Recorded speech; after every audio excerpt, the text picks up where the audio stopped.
विधानसभा क्षेत्र क्रमांक 23 पाली ताना खारले तुलेश्वर सिंह भैयाला गुणवाना के मसीहा सबके हक अधिकार के देवैया तुलेश्वर सिंह मरकाम जेकर आरी छाप है निशान आरी छाप में बटन दबाना है तुलेश्वर सिंह मरकाम ला जिताना है और गुणवाना की सरकार बनाना है गुणवाना की सरकार बनाना है गुणवाना की सरकार बनाना है।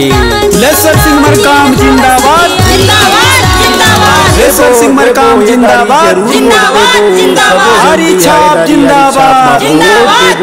आरी छाप जिंदाबाद जीतेगा भाई जीतेगा।